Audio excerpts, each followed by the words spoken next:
Selanjutnya nih pertanyaan, wah, enak paling enak bagian nanya satu sama ya. Saya waktu di Batam, Ustadz habis-habisan nanya saya nggak bisa berkelit. Sekarang Ustadz harus jawab ya, janji. Terima kasih. Lalu Ustadz, nih, ini kan antara keyakinan ada Jabariyah, ada Qadariyah, ada Ahlus Sunnah wal Jamaah.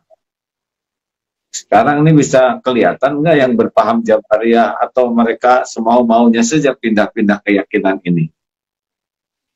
Yang selama ini mengaku Ahlus Sunnah, mulutnya berkata Ahlus Sunnah, justru sekarang bisa kelihatan dia Jabariyah. Artinya tidak ada, ya udah terserah aja lah, mau mati matilah. Kalau Ahlus Sunnah tidak begitu. Ahlus Sunnah, Allah kasih kita ikhtiar, Allah kasih kita al-kasbu, ada usaha.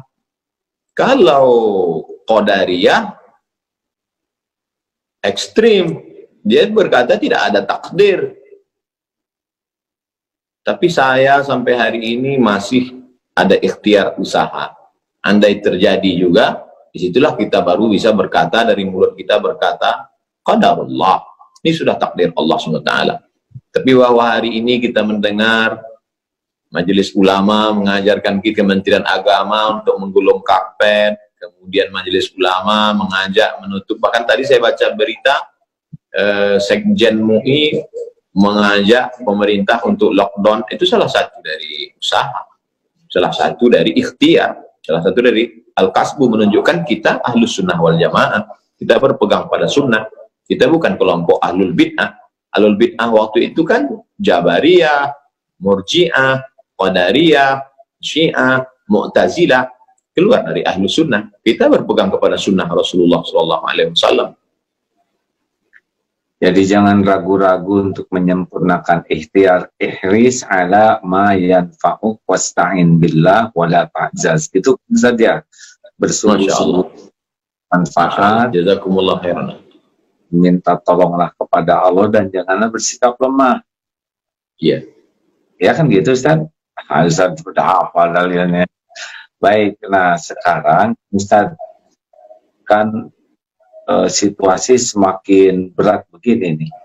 Kelihatannya kepatuhan umat kepada ulama itu ada poin tersendiri nggak Ustaz? Seperti sekarang ya, sebetulnya kan bagi yang sudah daerah merah begini, kalau tidak ke masjid sebetulnya tidak rugi sama sekali, niat sudah dapat pahala. Biasa ke masjid, kita tidak ke masjid karena uzur juga dapat pahala. Kemudian kita menjauh dari kemudaratan dapat pahala. Tidak mencelakakan orang lain dapat pahala, patuh kepada ulama juga pahala. Jadi sebetulnya luar biasa dalam keadaan begini kalau kita betul-betul pakai hati dan kejernihan berpikir. Gimana menurut Ustaz bahwa ya kita patuh ke majelis ulama tuh ada poin khusus tidak tuh? Kita beragama ini bukan ikut perasaan, tapi berdasarkan ilmu. Makanya la ilaha illallah di awal ayatnya fa'lam. Fa'lam. Itu kasihan. Fa'lam, berilmulah. Ada ilmunya. Fa'lam annahu la ilaha illallah. Berilmu tentang la ilaha illallah. Makanya tadi saya tunjukkan kitab 50 sifat. Jadi Imam Al-Qusairi melarang orang uzlah kalau tidak punya dua ilmu. Ilmu akidah, ilmu fikih. Kalau hanya modal nekat uzlah, nanti di tempat uzlahnya dia tidak selamat dari godaan setan. Bisa-bisa keluar bukan menjadi orang bersih hati, malah jadi dukun. Jadi kalau nggak punya akidah yang benar, tidak punya fikih yang benar, uzlah hasilnya jadi dukun ya. Nah sekarang ini banyak orang modal perasaan.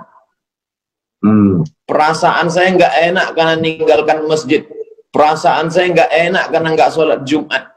Loh, kalau cuman modal perasaan, itu orang yang biasa wudhu pakai air, disuruh tayamum, itu perasaannya sholatnya nggak sah.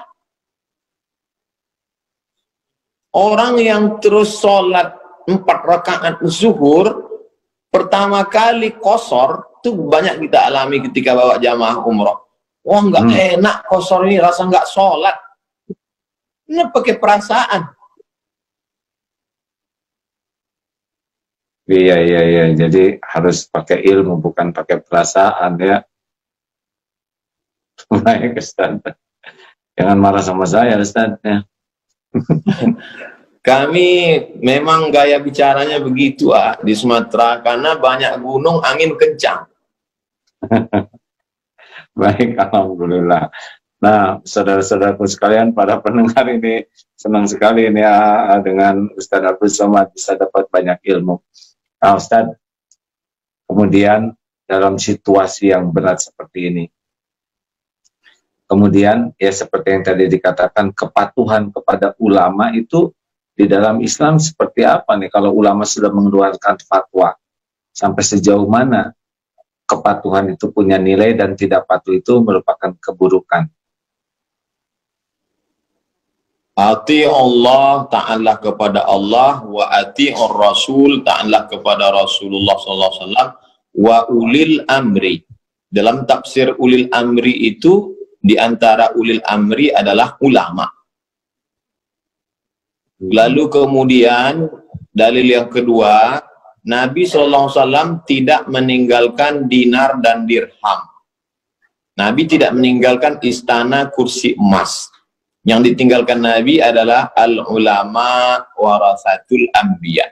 Ulama pewaris para nabi. Jadi kalau seandainya kita hidup di zaman Nabi, kita ikut Nabi Musa. Ikut zaman Nabi, ikut Nabi Isa, ikut zaman Nabi, Khatamul Anbiya, ikut Nabi Muhammad SAW. Sekarang Nabi sudah meninggal. Yang kita ikut siapa? Pewaris para Nabi. Siapa? Ulama. Jadi dua saja.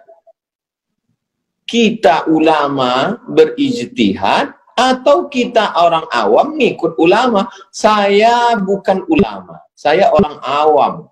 Saya cuma suka baca buku-buku ulama dan mendekatkan diri pada ulama, maka saya ikuti fatwa ulama, fatwa tuan-tuan guru, fatwa Majelis Ulama Indonesia, karena saya merasa diri saya bukan ulama. Jadi kalau ada di antara masyarakat mengatakan, ini nggak benar nih MUI, berarti dia ulama di atas MUI.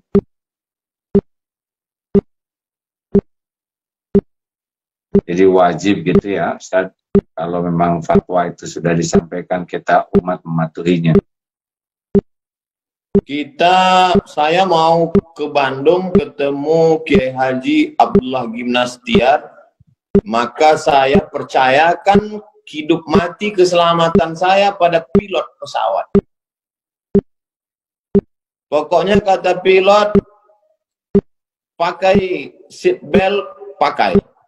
Tutup jendela, dibuka, buka. Matikan handphone, matikan. Saya nggak ngeyel maju ke depan, saya tanya, kalau handphone saya hidup, kira-kira apanya yang rusak? Kenapa ketika dengan pilot kita hormat, nggak ngeyel, tapi kenapa dengan ulama kita melawan? Baik.